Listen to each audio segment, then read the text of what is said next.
Most people don't really understand what a clicker is and what it's used for, so I'm going to explain it real quick. A clicker is a marker for telling your dog it's doing the right thing or it's in the right position. It's the same thing, listen up, as saying good or good boy. That's all it is. It's a mechanical device so that you could say good or yes. That's all it is. It's the stupidest waste of time. And generally, when I see people using them, they're way off on their timing. That's all it is. The food trainers sell these to people. Like, they sell the idea of the clicker, and we can clicker train your dog. Like, that's gonna make it go well. They load the clicker up, okay? Just so that you know, they call it loading by clicking it and giving the dog food just constantly. It's the stupidest thing I've ever seen. Just tell your dog it's good. You know, like that. Hey, Tonka, here. Sit. Good. Get out of here, Tonka. Do you understand? It's right when the dog is in the position that you need to say good. Your positive and negative reinforcement all happens in 1.3 seconds. So if you're using the stupid clicker, make sure that it's right when the action is happening.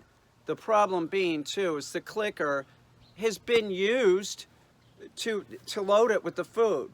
Do you understand? You understand what the problem is? So the sound of the click, it associates to the dog in an excited way. So they hear the click. So the clicker dogs are terrible, okay?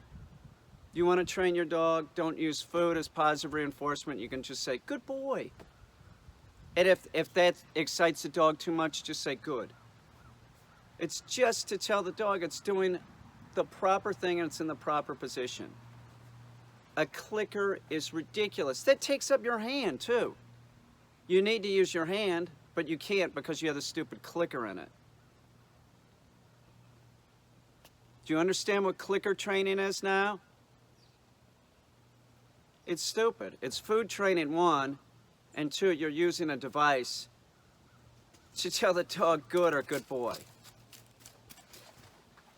You shouldn't listen to these people. They're just taking your money. They're telling you what you want to hear. You know, you're thinking that this device is going to make it go easier. It isn't going to make anything go easier. Matter of fact, it might even make it go harder. So put the clicker away. Put the fanny pack away with the treats. Just put a leash on the dog. That's always very helpful. Are you having problems with your dog? Is there a leash on your dog? There should be. If you're trying to train the dog, you should have a leash on it. Don't use it. Don't waste your time. Do you know a big problem? I've had several Skype sessions where they start talking about using a clicker, and I said, well, you know, let me see. You know, none of them are doing it right. Take that thing back to Petco. You see that by the cash register or whatever? Don't waste your money on that. Don't waste your money on stuff that isn't necessary. What, can you not say good? If you're a mute, use a clicker. Do. But if you're not mute, just say good, good boy, or yes. One other thing, don't train your dog with food. So a perfect example, you condition the clicker in with the food, and no matter what, if your dog is totally calm, as you bring that food down to the dog and you do the click, as you bring the food down, it excites the mind of the dog, and then you reinforce that excitement with the click. Do you understand what I'm saying? You don't reinforce the excitement with the click, you reinforce the excitement with the food. It gets associated to the click. So when you use the click, you know. Oh, and another thing, everybody that I know that uses the clicker and uses it improper, like, I'll say like, okay, click it. And a lot of times the dog will sit with the click, not with the command. They hear they'll sit. Why? Because they think you're gonna give them food. Don't use it, just trust me. Do not use a clicker, it's not necessary. Common sense is what you should be doing with your dog, but other than that, you need to spend time with your dog. If you're not gonna spend the time with your dog isn't gonna get trained, it isn't gonna get better. It takes time, patience, and sometimes it can be frustrating. Buying a clicker isn't gonna make it easier, okay? One of the main reasons that I remove and block people on YouTube or even my Facebook page is disinformation. If anybody says anything in regards to dog training, you better be careful what you're saying. You're saying it on my page. Don't talk about food training. Don't give your opinion on a dog trainer's page that's successful, okay? The other time, or channel, the other time that I will remove it is like disinformation, just general disinformation. Like I was nice. I shared and showed the Bigfoot hand. My father talked about this, was that when they had two boats. They had one that was wooden, one that was metal. They said when they put it in the metal boat, it was harder to move the body parts. Look at its fingernails. Can you see its fingernails?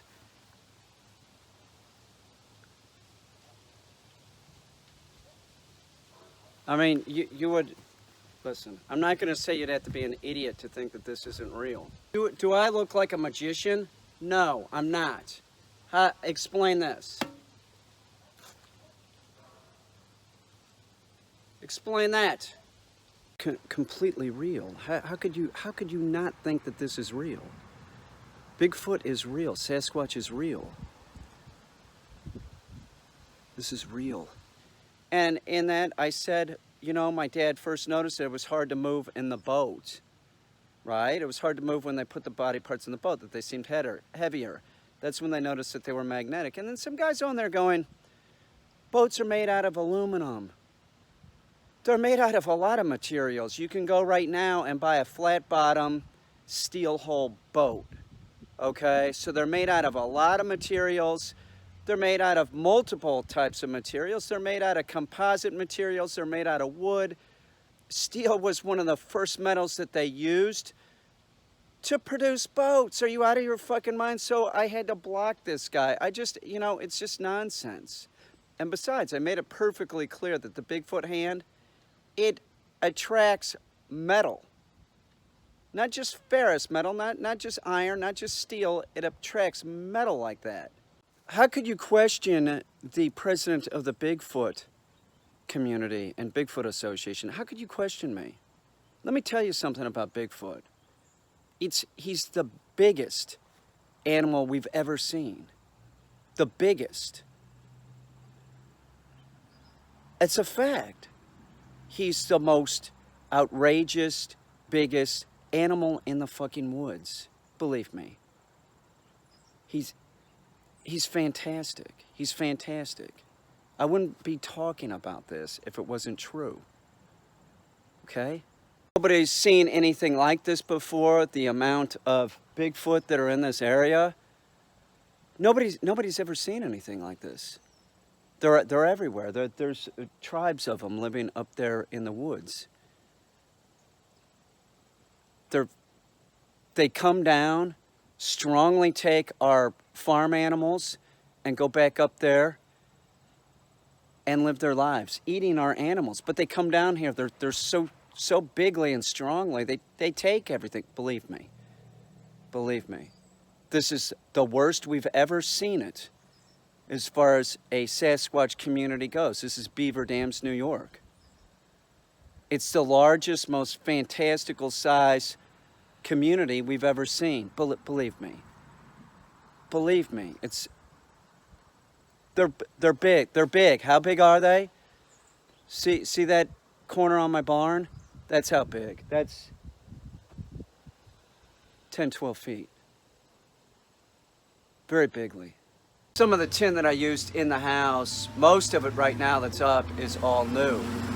But I did find some old tin, and it's already up on the ceiling.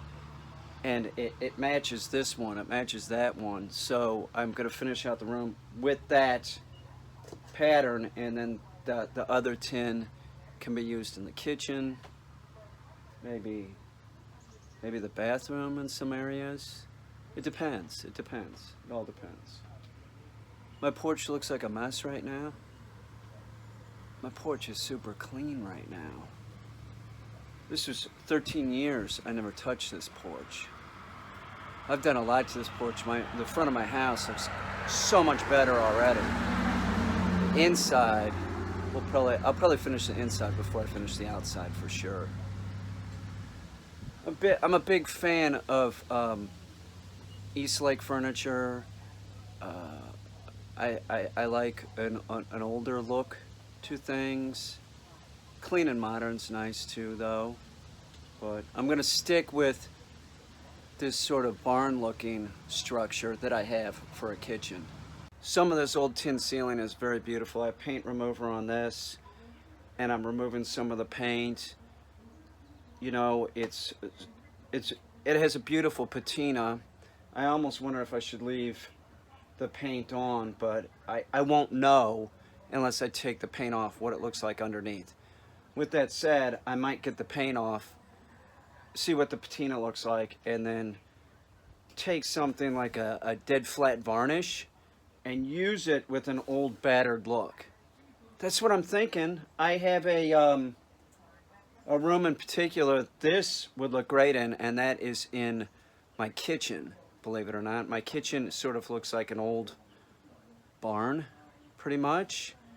It's probably the first part of this house that was made, and it would have to be 150 years old or something.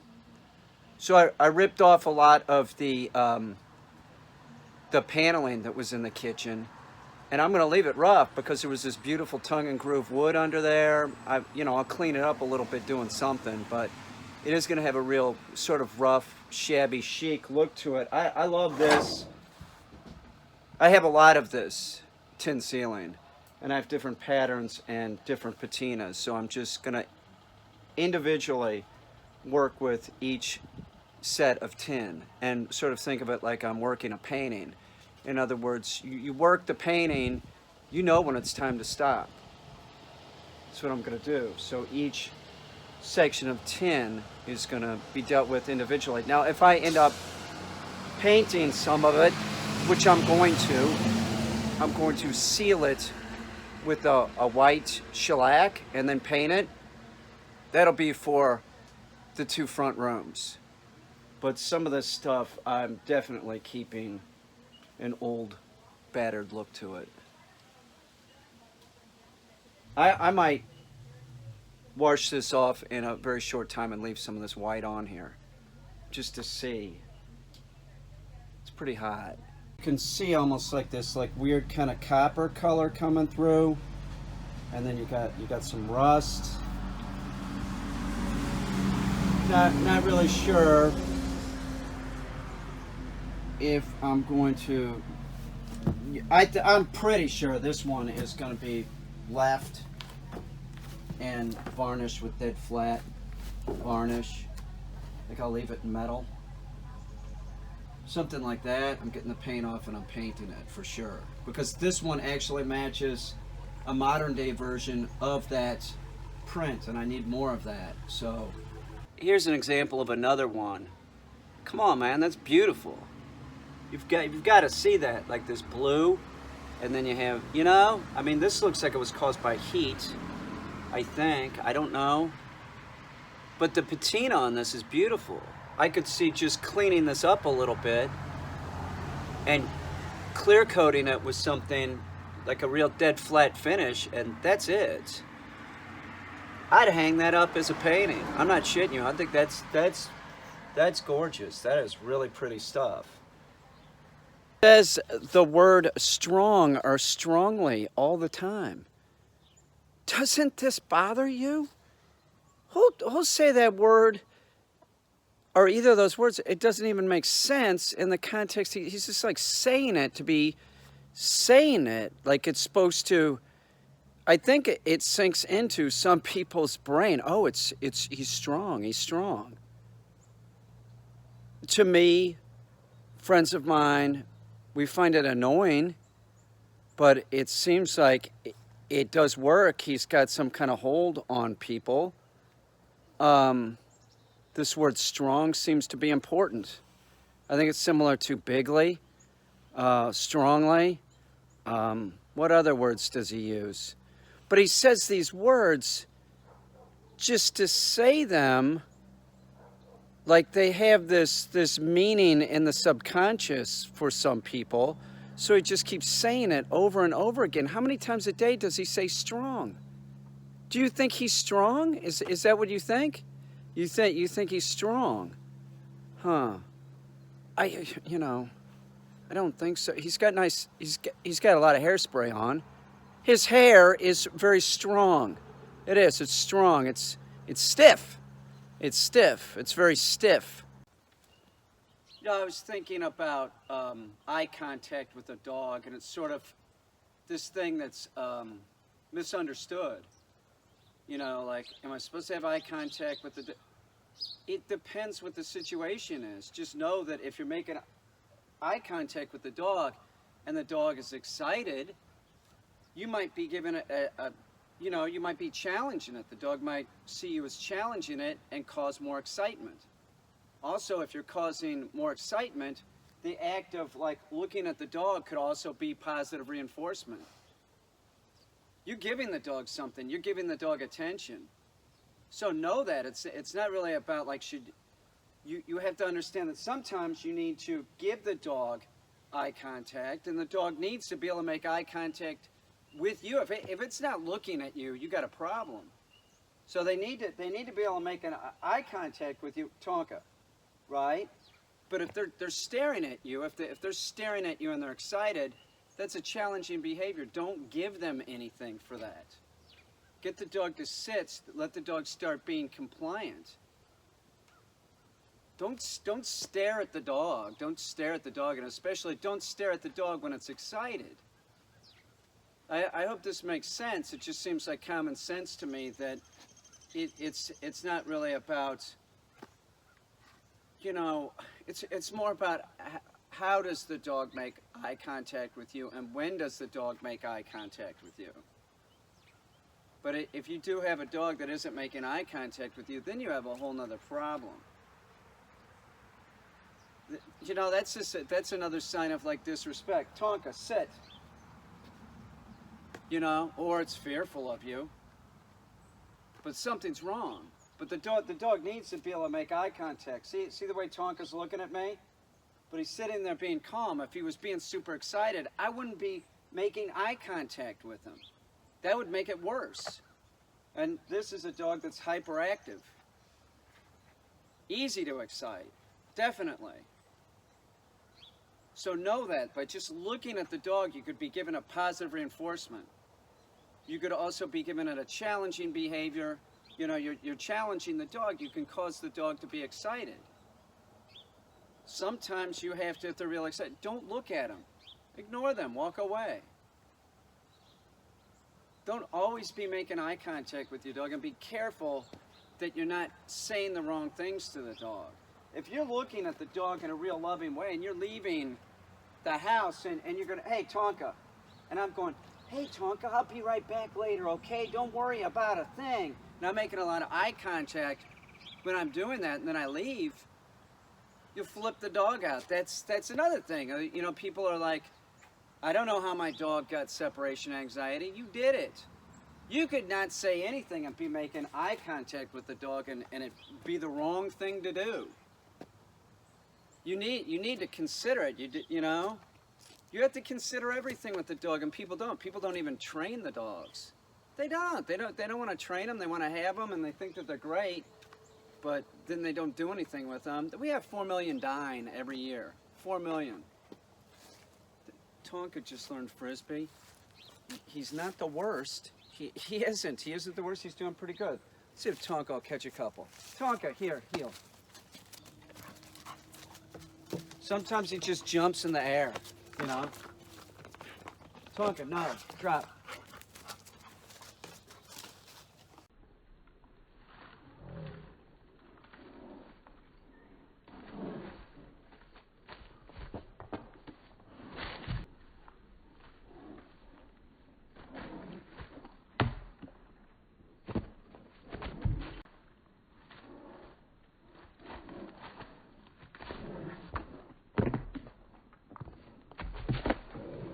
When I first start teaching the dog to do Frisbee in the early stages, I do a lot of this, which is sort of a teasing behavior. Tonka just started doing this. So I'll hold it and, like, you know, don't let him get it, make him jump for it. I do this with almost all of them. Sometimes I let him get it, but there's a lot of sort of like using excitement. This is using excitement to help train the dog. You know, I want him to put it in his mouth. I want him to jump for it. So once the dog starts doing it, then you can go back to using, you know, elements of control.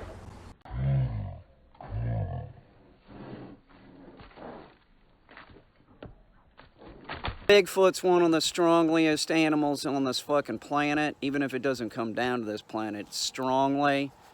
It's bigly, it's big. Why would I lie to you? Bigfoot is real. So what are you gonna say if, like, everybody that seems like they have common sense, like what they were saying is right? Like what do you turn around and say? Like if you're like into like somebody saying strongly, and then you find out that the strongly person is a cheater or worse, like how do you explain? Oh, I know what it was. Jinian was, we were talking about this. You'll look at Trump as a martyr. Trump will be the martyr. That's it. And then you'll live the rest of your life saying that, like, yeah, they set Trump up or something. Something to that effect. But it'll be a very small population, similar to what happened with Nixon. Nixon had a pretty good numbers up until the day he resigned, and then there's still people that think that Nixon, you know, come on. That's what you're gonna do. You'll think of Trump as the martyr. Oh my God. That man doesn't have an empathetic bone in his body, and that's a fact.